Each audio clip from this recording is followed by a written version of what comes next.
Next 9 news में आपका बहुत बहुत स्वागत है। मैं हूं आपके साथ अबरारुल हक रहमानी।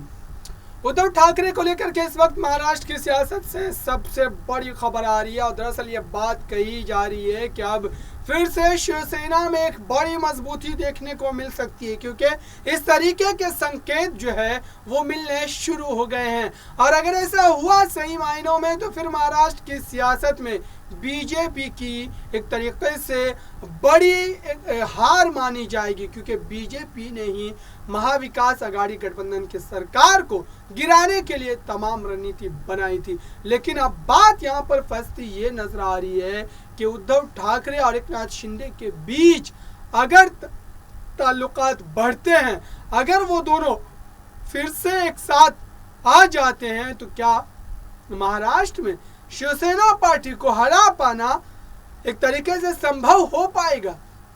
ये बड़ा सवाल है और इस सवाल का जवाब महाराष्ट्र की जनता ही दे पाएगी।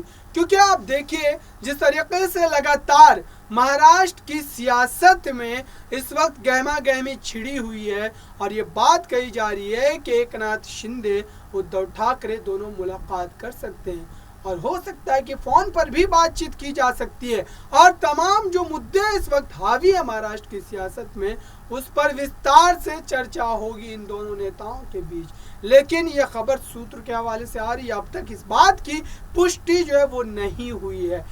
लेकिन अगर ये सच्ची खबर है तो फिर आप समझ लीजिए कि महाराष्ट्र में एक बार बीजेपी देवेंद्र फडणवीस के होश उड़ने वाले हैं और उसका सीधा असर सरकार पर पड़ेगा, सत्ता पर पड़ेगा और सत्ता जो है हाथों से फिसलती हुई नजर आएगी बीजेपी के, क्योंकि बीजेपी ही इस सरकार के कर्ता धर्ता के तौर पर देखी जा रही है। आप लगातार देखिए कि देवेंद्र फडणवीस ही वही चेहरा है जिन्होंने इस सरकार को गिराया और नई सरकार का गठन किया, लेकिन उसके बावजूद भी पर्दे के पीछे रह करके पूरी तरीके से सरकार के ताने बाने को कंट्रोल किया जा रहा है उनके द्वारा।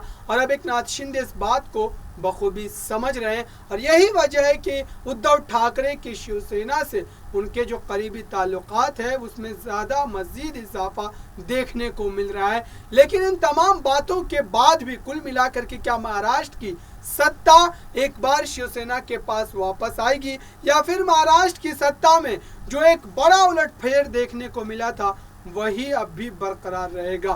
फिलहाल इस खास रिपोर्ट में इतना ही। देखते रहिए ताज़ा तरीन खबरों के लिए नेक्स्ट 9 न्यूज़ को। धन्यवाद।